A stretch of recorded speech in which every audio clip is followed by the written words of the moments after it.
It's time. It's time to open your eyes. It's time to open your mind. It's time to grow up and face reality.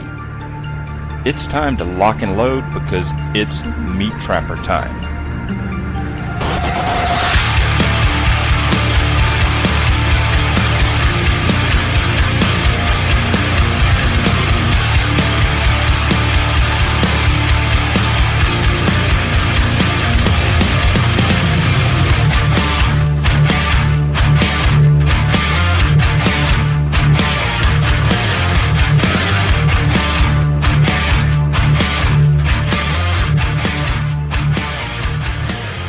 Hello everyone, and welcome to episode number 248 of MeatTrapper Radio. I am coming to you today from pretty deep in the woods. I've been out hiking for a couple of hours, and my knees are getting a little tired, so I decided to have a good stopping point here. I'm on the side of a little creek, got a little bit of water in it. We haven't had a lot of rain here lately.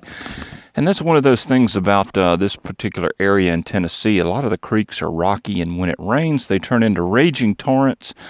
And then when it stops raining, they drain out pretty quick, which makes it tough on the beavers. So there's not a lot of beavers in this area. There are some, but nothing like what I'm used to. But that's just the way it is. But it's a beautiful day, nice and quiet out here in the woods. Things are greening up nicely, and it's still nice and cool. We've had a little bit of a cool snap here, which I will take any day of the week. I'd rather have it nice and chilly in the morning than hot and humid. So we've got a lot to talk about tonight.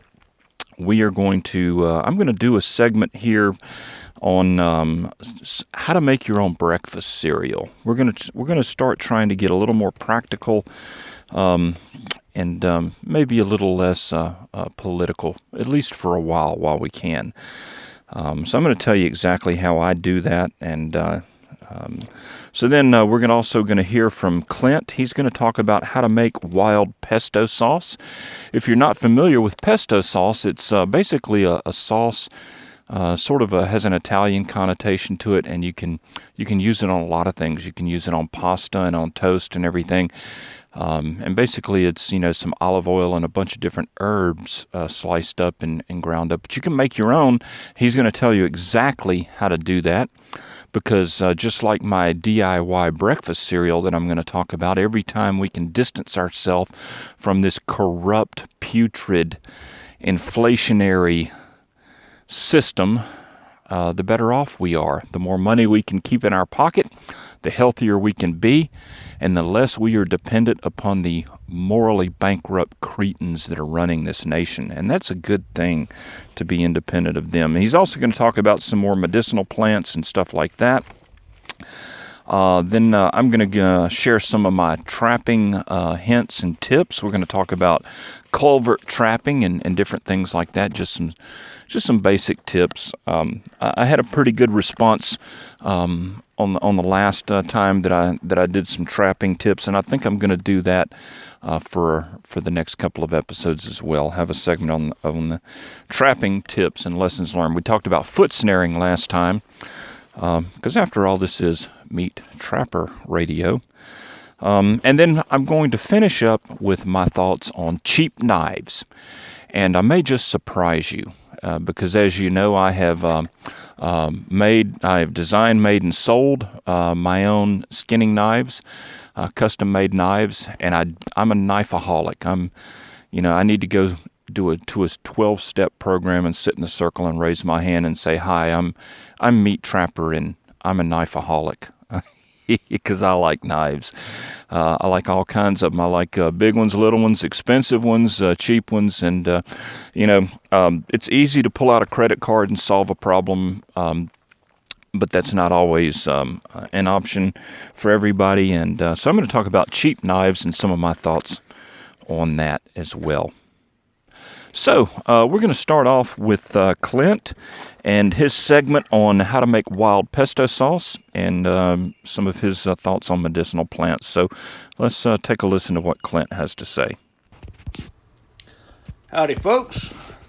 Hope everybody's doing well. Time to talk about a couple more wild edible plants and what you can do with them. Last night I was talking on Telegram with Holly. She's one of the lucky people that's going to get some wild onions and some wild garlic sent to her out California from me. But me and her, we got to talking about some wild garlic pesto that she likes to make, and that reminded me that I'd made some once before, but I'm going to add a little twist to it and use as many wild ingredients as possible for wild pesto. And wild pesto, it makes a really good spread on toast, on fish dishes, or just plain pasta. But what you're going to need is 4 cups of wild greens. And you can use anything from stinging nettles to lamb's quarters to dandelion greens or any other wild greens that you like to eat. You're going to need a 1/4 cup to a 1/3 of a cup of wild nuts. Pesto usually requires pine nuts, which comes from the pinyon pine, and if anybody's ever tried to buy those knows how expensive they are. So what I recommend doing, since we're going to try to do this as cheap as possible, if not for free, you can use sunflower seeds. I know down around where I live, we got a lot of pecan trees and a lot of black walnut trees. So if you're filling up to shelling those nuts, you can use pecans or black walnuts. Then you're going to need some wild garlic, and you can use 3 or 4 whole wild garlic plants. Just trim off the roots, leave a little bit of the bulb attached to it, and replant the roots. It'll grow another garlic plant. Okay, you can use lemon zest. That's optional. I don't use it, but then you're going to need 2/3 cup of olive oil and 1/3 of a cup of Parmesan cheese. And you want real Parmesan cheese, not the powdered sawdust stuff in a green bottle. But what you're going to do is you're going to add all of your ingredients in a food processor or a blender, everything except for your olive oil. And you're going to blend till you get almost the consistency that you want, and slowly pour in your olive oil to get it to the right thickness that you want. Once you get everything the way that you like it, you can put it in a jar and you can freeze it, and it'll stay good in your freezer probably up to a year. And like I said, it's real good on pasta, fish, and the toast spread. I was going to talk a little bit more on some medicinal plants. I know a few guys on Telegram have been talking about bad backs and sleep deprivation and whatnot. And anyway, I was looking through one of my field guides, and there's 2 plants that really stuck out with me. One plant I've got some experience with, the other one not so much, but I thought it was very interesting. But anyway, I'm going to read a little bit out of my my field book here.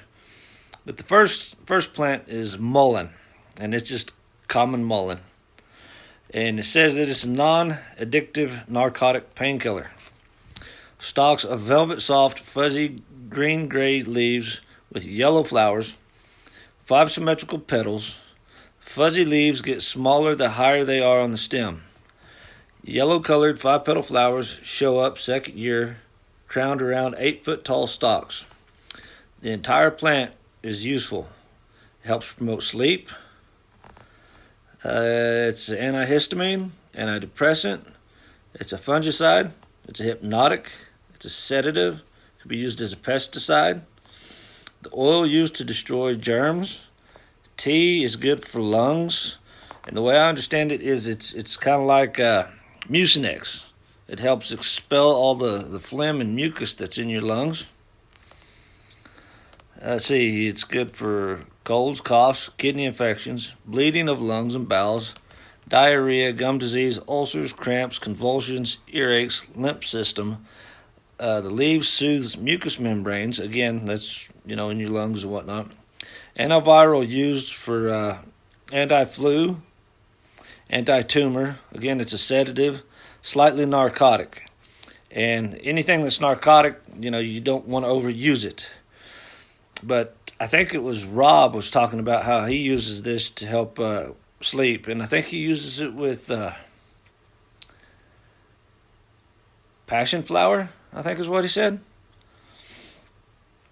But out here where I live on the Great Plains and the prairies, we call this stuff nature's Charmin or cowboy toilet paper because the leaves are so big and so soft.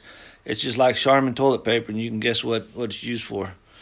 But the stalks, in the fall, whenever the leaves fall off this plant, the stalks are just straight up and down, and the wood stalk is so soft. It's really good for fire drill or bow drill. You know, those of us that can do the friction fire type thing, really good for that.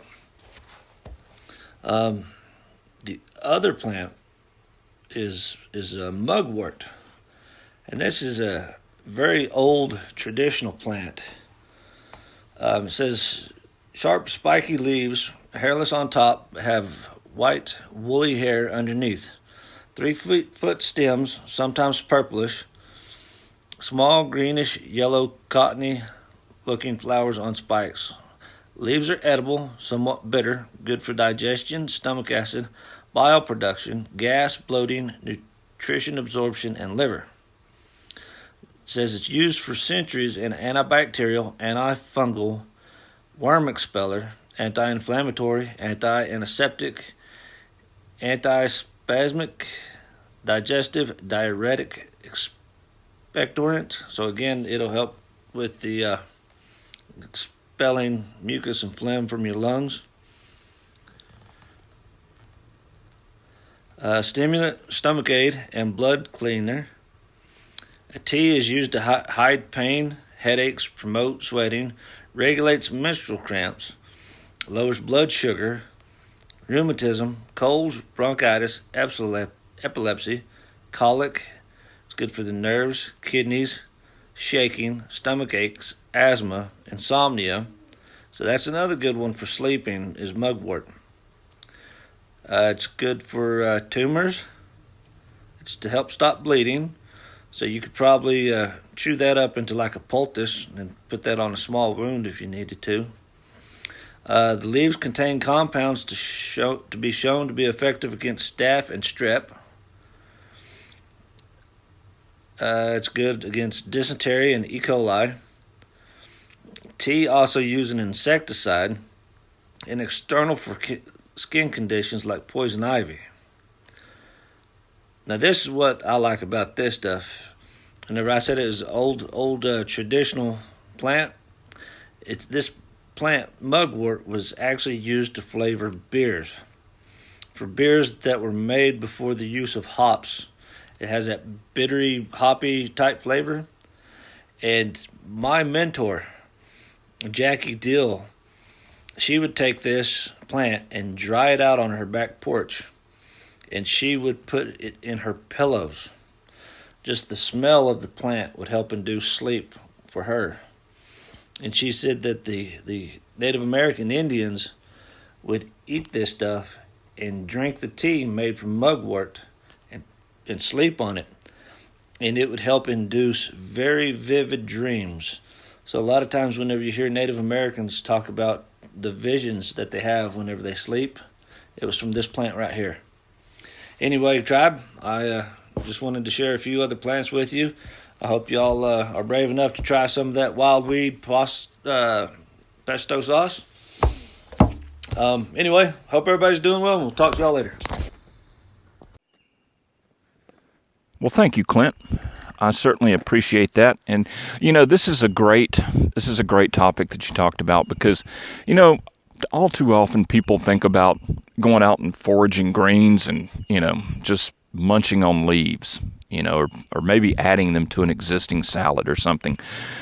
But as you are pointing out here, that's just the tip of the iceberg. There's a lot more that you can do with things that you forage, not only the medicinal stuff like you're talking about, but but also actually making the finished product and replacing something that would normally be thought of as a store-bought only product. So I certainly appreciate that, and that was excellent. And I have to admit, I had never thought about making my own pesto. but I do love it, and it is expensive if you buy it in the store. So the next thing I want to talk about is how I used to make breakfast cereal. And the reason I say used to is because my son is now 17 years old, and he's far too cool for cereal. But when he was growing up, I was very, very picky about what he and our family ate. I ground my own wheat flour from hard red Montana winter wheat. I ground spelt flour. I ground kamut flour. Made my own breakfast cereal. The whole 9 yards. I was very particular about that. So anyway, if you've been to the store lately, you know that things, despite the fact that they say there's no inflation,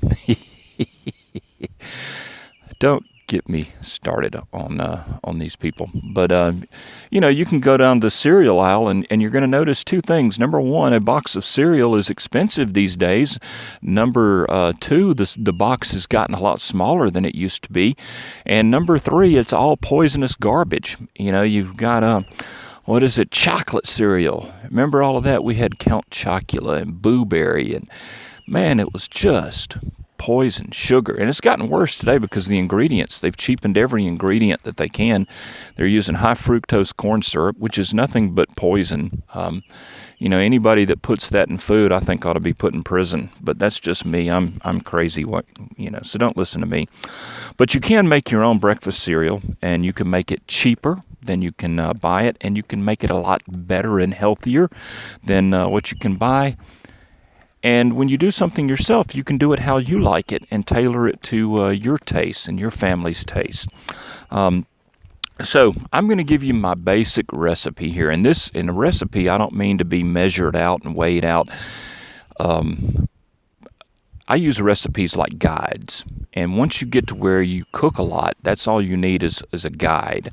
And so the first thing that the base of the cereal is made of rolled oats. Now, you can go to the store and you can buy Quaker oats, the rolled oats in the paper container, and those will work. No, it's okay, but you can get a lot better than that. You can get on the internet and you can look up quality rolled oats.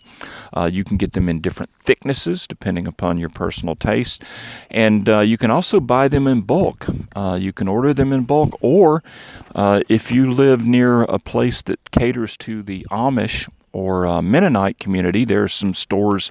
They're about an hour from me, but it's well worth an hour drive over there because you can buy your rolled oats and anything else you want in 50-pound bags, and then it's fairly easy to store them. So you can go and buy a 50-pound bag of rolled oats for virtually very little money, and go to the store and try and buy 50 pounds of breakfast cereal and see how much that costs you.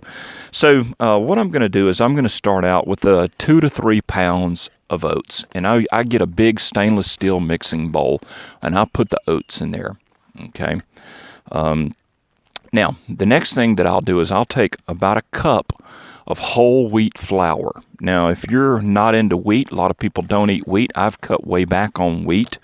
You can use spelt flour, you can use kamut flour, you can use almond flour, or you can just omit it. But I like the flour, 1 cup of flour to 2 or 3 pounds of oats, because it's going to help absorb some of the other ingredients. It'll help absorb and stick and coat. That's all the flour does, But don't use white flour. I mean, don't let friends use white flour for anything. We're going to need some oil, whether it's olive oil or coconut oil or something like that. Don't use Crisco, not unless you are trying to kill your kids or whatever. But we need some oil to cover the bottom of whatever pan we're going to cook this in. So count on maybe a half a cup, right? Okay, don't be chintzy and don't skimp on oil. If you use good oil, if you use good fat, it's good for you. Okay, oil and fat has this bad rap, but if you're going to go use Crisco or canola oil, yeah, it is poison, but, if you're using good quality oil, there's nothing wrong with it, so don't skip on it, so count on about a half a cup of oil. Now we get into our flavorings, and this is where you're free to run riot, because I believe in personal liberty, and I believe in having a free country where you get to flavor your cereal however you wish.